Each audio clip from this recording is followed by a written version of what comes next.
할렐루야. 1월 19일 화요일 아침 기도회를 시작하겠습니다.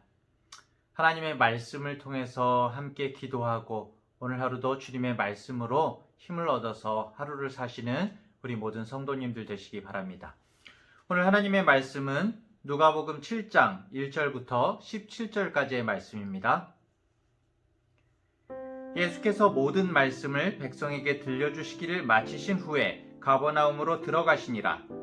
어떤 백부장의 사랑하는 종이 병들어 죽게 되었더니 예수의 소문을 듣고 유대인의 장로 몇 사람을 예수께 보내어 오셔서 그 종을 구해주시기를 청한지라. 이에 그들이 예수께 나와 간절히 구하여 이르되 이 일을 하시는 것이 이 사람에게는 합당하니이다. 그가 우리 민족을 사랑하고 또한 우리를 위하여 회당을 지었나이다 하니 예수께서 함께 가실새 이에 그 집이 멀지 아니하여 백부장이 벗들을 보내어 이르되 주여 수고하시지 마옵소서. 내 집에 들어오심을 나는 감당하지 못하겠나이다. 그러므로 내가 주께 나아가기도 감당하지 못할 줄을 알았나이다. 말씀만 하사 내 하인을 낫게 하소서. 나도 나무의 수하에 든 사람이요 내 아래에도 병사가 있으니 이더러 가라 하면 가고 저더러 오라 하면 오고 내 종더러 이것을 하라 하면 하나이다. 예수께서 들으시고 그를 놀랍게 여겨 돌이키사 따르는 무리에게 이르시되 내가 너희에게 이르노니 이스라엘 중에서도 이만한 믿음은 만나보지 못하였노라 하시더라. 보내 어떤 사람들이 이 집으로 돌아가 보매 종이 이미 나아 있었더라. 그 후에 예수께서 나인이란 성으로 가실새 제자와 많은 무리가 동행하더니 성문에 가까이 이르실 때에 사람들이 한 죽은 자를 메고 나오니 이는 한 어머니의 독자요 그의 어머니는 과부라. 그 성의 많은 사람도 그와 함께 나오거늘 주께서 과부를 보시고 불쌍히 여기사 울지 말라 하시고 가까이 가서 그 관에 손을 대시니 맨 자들이 서는지라. 예수께서 이르시되 청년아 내가 네게 말하노니 일어나라 하시매 죽었던 자가 일어나 앉고 말도 하거늘 예수께서 그를 어머니에게 주시니 모든 사람이 두려워하며 하나님께 영광을 돌려 이르되 큰 선지자가 우리 가운데 일어나셨다 하고 또 하나님께서 자기 백성을 돌보셨다 하더라.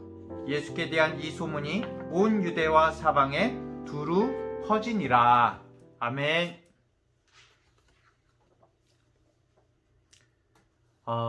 유대인들은 사마리아 사람을 굉장히 싫어했습니다.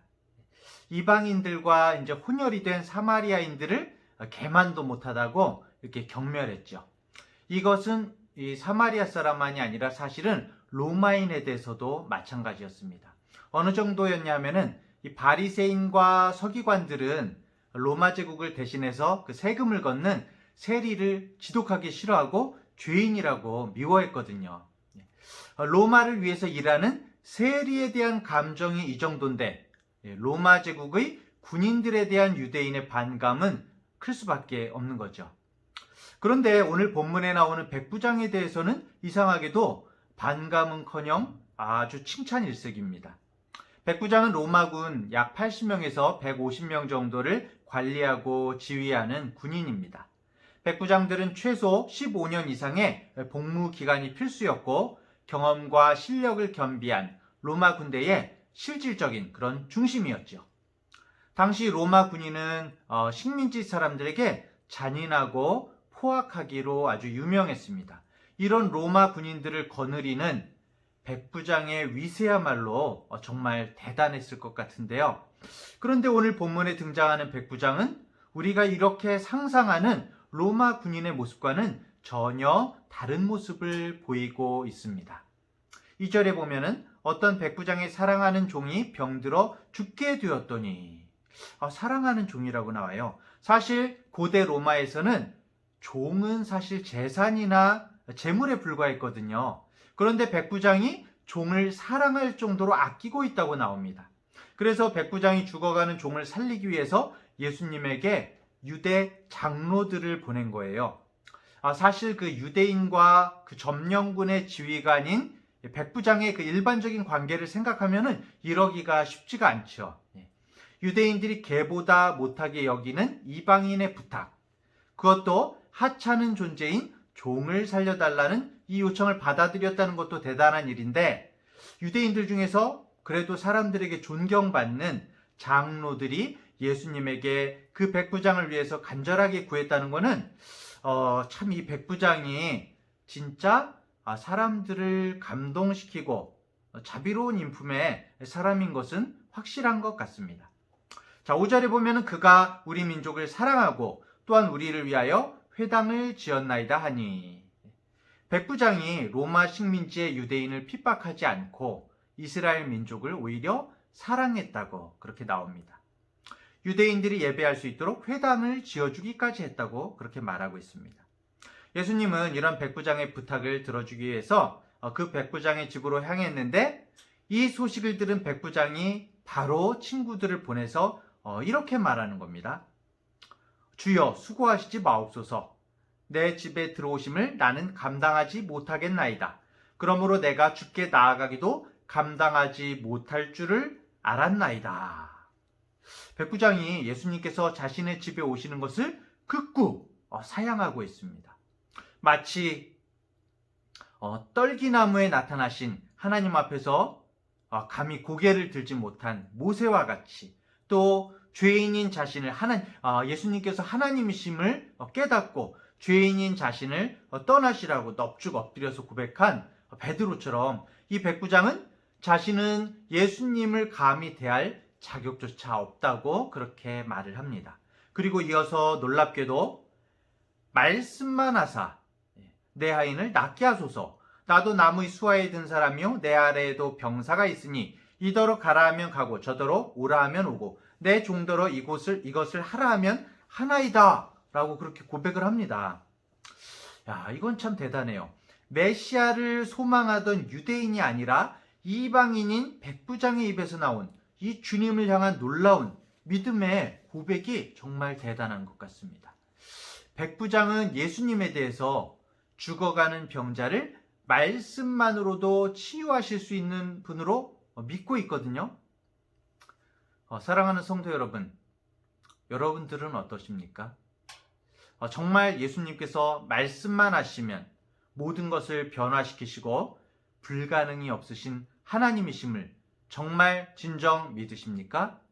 그리고 그 예수님께서 지금도 바로 이 순간에도 우리와 함께 계시다는 것을 믿으십니까? 이 백부장의 믿음은 정말 생각하면 할수록 놀랍습니다. 백부장의 신분과 시골 청년인 예수의 신분은 현격한 차이가 나거든요.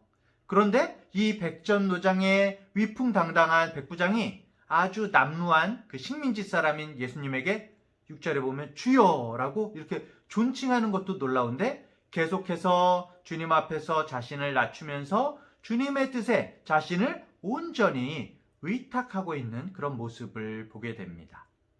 예수님은 백부장의 믿음을 놀랍게 여기시고 9절에 보면 이스라엘 중에서도 이만한 믿음을 만나보지 못했다라고 하시면서 백부장의 간구대로 말씀만으로 죽어가는 종을 치유해 주시죠.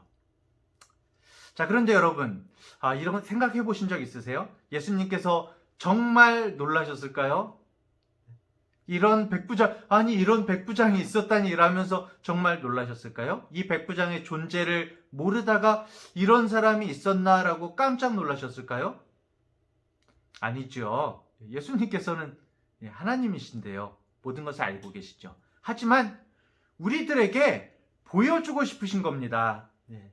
예수님께서 무엇을 기뻐하시는지, 무엇에 감동하시는지, 우리가 무엇을 주님 앞에서 행하기를 원하시는지 우리에게 리액션을 보여주고 계신 거예요.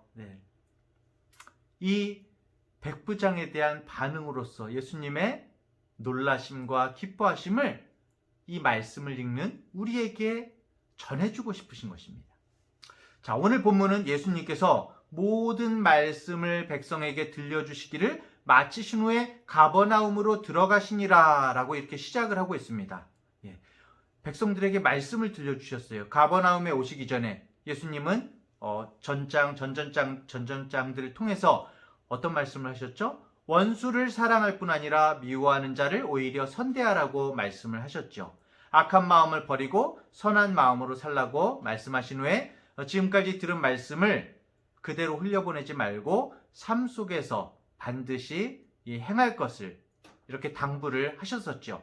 그런데 이 누가복음에서 이 누가가 그 말씀들에 이어서 예수님의 이 말씀을 삶 속에서 실천하면서 살고 있는 대표적인 인물로 예수님을 주여 주여 하면서 따르고 있는 그런 무리들 중에서가 아니라 예수님께서 직접 택하신 12 제자들 중에서가 아니라 오히려 유대인들이 걔보다도 못한 존재로 여기고 있는 이방인인 백부장을 통해서 예수님의 말씀을 행하고 있는 사람을 소개하고 있는 겁니다.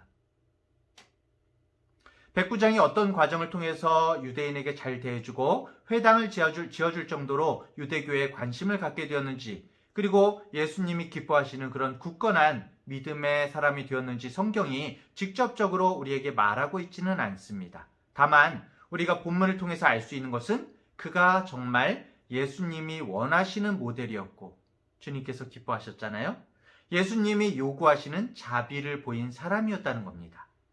주님께서는 너희 아버지의 자비로우심 같이 너희도 자비로운 자가 되라 이렇게 말씀하셨습니다. 하나님 아버지의 자비로우심은 너희 원수를 사랑하며 너희를 미워하는 자를 선대하며 너희를 저주하는 자를 위하여 축복하며 너희를 모욕하는 자를 위하여 기도하라는 주님의 말씀에 축약되어 있죠. 이 백부장처럼 믿음으로 자비의 실천으로 하나님의 마음을 흐뭇하게 하는 우리 모든 성도님들 되시기를 간절히 바랍니다. 자, 그 후에 예수님은 이 제자들과 함께 많은 무리와 함께 이 가버나움에서 남서쪽으로 약 40km 지점에 위치한 나인성을 지나가시게 됐어요. 그런데 이제 성문에 거의 도착했을 때 죽은 사람을 내어가는 장례 행렬, 운구 행렬과 마주치게 됩니다. 12절에 보면 사람들이 한 죽은 자를 메고 나오니 이는 한 어머니의 독자요 그의 어머니는 과부라 그 성의 많은 사람도 그와 함께 나오거늘 이렇게 나옵니다. 자식을 잃은 부모의 마음, 그것도 남편을 잃고 하나뿐인 아들을 잃은 과부의 슬픔과 아픔이 얼마나 큰지 저는 감히 안다고 할 수가 없겠습니다. 하지만 예수님은 독자를 잃고 정말 힘들어하는 이 과부의 슬픔을 그대로 느끼시고 그 과부를 불쌍히 여기셨습니다. 사랑하는 성도 여러분, 말로 이루 형언할 수 없는 고통의 순간 주님께서는 우리를 외면하지 않으십니다. 주님은 슬픔에 잠겨있는 과부에게 다가가셨습니다. 13절에 주께서 과부를 보시고 불쌍히 여기사 울지 말라 하시고, 주님은 남편을 먼저 잃고 이제 자식마저 잃은 의지할 데가 없는 그 어떤 소망도 남아있지 않은 이 가련한 여인을 위로해 주셨습니다. 그런데 이건 우리가 흔히 이야기하는 그냥 위로하는 위로가 아니었던 거지요. 진짜 울 필요가 없어지도록, 울지 말라 하셨는데 진짜 울 필요가 없어지도록 역사하시는 주님의 손길이었던 겁니다. 예수님은 이 관을 메고 사람들, 이 시체를 메고 있는 관을 향해서 손을 내미셨죠. 유대인들에게 사실은 이 행동은 굉장히 조심스러운 부분이거든요. 시신이나 심지어 관을 만지는 것만으로도 부정해진다고 생각을 했습니다. 그런데도 예수님은 특별히 관에 가까이 가셔서 관에 손을 대셨대요. 말씀만으로 백부장의 죽어가는 종을 살리신 주님께서 굳이 시체가 있는 이 부정한 관에다가 손을 대신 이유가 뭘까요? 말씀만으로 분명히 죽은 자를 살리실 수 있을 텐데 말입니다. 사실 복음서의 여러 병자들을 대하실 때 예수님께서 이렇게 터치하실 때가 많아요. 문둥병자가 예수님께 나왔을 때에도 예수님은 부정한 병자에게 직접 손을 내밀어서 그를 만지시고 내가 원하노니 깨끗함을 받으라 이렇게 말씀하시면서 문둥병자를 치유해 주시거든요. 네, 예수님은 우리에게 알게 해주고 싶으신 거죠. 모든 사람들이 꺼리끼고 모든 사람들이 손을 대는 게 아니라 오히려 손을 뗄지라도 예수님은 불쌍히 여기시고 오히려 손을 대시는 분이신 겁니다. 예수님은 관에 손을 대시고 청년아 내가 네게 말하노니 일어나라 이렇게 말씀하시니까 죽었던 자가 일어나 앉고 말도 하게 되었더라. 그리고 그 살아난 아들을 과부에게 주었다라고 이렇게 본문은 증거하고 있습니다. 과부는 아마 죽었던 아들이 살아서 다시 자신의 품으로 돌아온 그 기쁨에 어쩔 줄 몰라 했을 것임이 아주 너무나 자명하지요. 예수님은 이렇게 직접 그들의 아픔에 손을 대어 만지시면서 그들의 아픔을 기쁨으로 바꾸어 주셨습니다. 사랑하는 성도 여러분, 예수님은 우리를 불쌍히 여기시고 우리를 만져주시는 분입니다. 지금 바로 이 순간에도 주님은 우리를 불쌍히 여기시고 우리의 삶에 직접적으로 역사하시고 우리를 바꾸어 주실 수가 있습니다. 아무리 죽음과 같은 절망의 상황 가운데 있을지라도, 혹시 우리 성도님들 중에 정말 아픈 가운데 계신 분이 계십니까? 소망을 잃지 마시기 바랍니다. 하나님의 만지심을 통해 회복되기를 기대하십시오. 하나님의 터치를 받을 때, 하나님의 만지심이 있을 때 우리의 삶이 비로소 즐거운 곳, 나인성이 됩니다. 원래 나인이 이 즐거움이란 뜻이거든요. 아까 전에 백부장에 대해서도 말했지만 예수님께서 이 나인성의 과부를 우연히 만나셨을까요? 아니지요. 예수님은 철저히 계획된 시간에 주님께서 계획하시고 그 과부를 만나신 겁니다. 그리고 우리에게 말씀을 통해서 보여주고자 하시는 겁니다. 주님의 그 큰 자비하심을 보여주시고 죽음까지도 뒤집으실 수 있는 분임을 보여주고 싶으신 거죠. 주님과 동행했던 사람들은 주님께서 과부의 아들을 살리시는 것을 목격했습니다. 그들은 자기 백성들을 찾아오시는 하나님의 현존하심을 경험했습니다. 사랑하는 성도님들, 이것이 우리가 붙들어야 하는 구원의 실체입니다. 구원은 우리를 불쌍히 여기시는 하나님께로부터 비롯됩니다. 우리를 살리시기 위해서 하나님은 당신의 외아들이 나의 하나님 어찌하여 나를 버리시나이까 라면서 부르짖는 그 절규를 외면하셔야 했습니다. 우리를 구원하시기 위해서 하나님은 낮아질 대로 낮아지셨습니다. 사랑하는 성도님들, 이것이 하나님께서 우리를 사랑하시는 방식이고 우리를 구원하시는 방식입니다. 믿음은 이 지독한 하나님 아버지의 사랑을 그저 받아들이는 것입니다. 그리고 이 사랑을 받아들이고 이 사랑에 대한 감사로 오늘을 사는 것입니다. 오늘도 정말 주님 안에서 진정 백부장처럼 믿음으로 주님을 기쁘시게 하며 절대적인 자비를 베푸시는 주님을 나인성의 과부처럼 바라보며 기대하는 우리 모든 중앙대학교의 성도님들 되시기를 간절히 축원합니다. 오늘 다 함께 기도하기는 백부장의 믿음으로 주님을 기쁘시게 하며 나인성의 과부처럼 죽음 같은 절망 가운데 있을지라도 이 절망 가운데서도 구원함을 얻는 우리 중앙대학교의 성도들 되게 하소서 같이 기도했으면 좋겠고요. 특별히 우리 주변 가운데 아픔을 겪는 지인이나 주변인을 생각하면서 함께 중보하는 기도를 했으면 좋겠습니다. 기도하겠습니다. 하나님 아버지, 소망이 없던 우리를 불쌍히 여기시고 먼저 찾아와 주셔서 감사합니다. 먼저 찾아와 내밀어 주신 그 손으로 우리를 만지시고 회복시키실 것을 믿습니다. 그래서 이 세상이 위로해 주지 못할 때 우리를 향해 내미시는 그 손길을 붙잡게 하시고 그 사랑을 힘입어서 다시 일어날 수 있도록 주여 힘주시옵소서. 이것이 오늘을 살고 영원을 사는 우리의 믿음이기를 원합니다. 이러한 주님의 자비하심을 온전히 품고 주님의 자비하심을 우리 또한 베풀면서 살아갈 것을 소망합니다. 말씀을 듣는 것으로만 만족하는 것이 아니라 말씀 안에서 무릎을 꿇고 주님 안에서 온전히 죽게 하여 주시옵소서.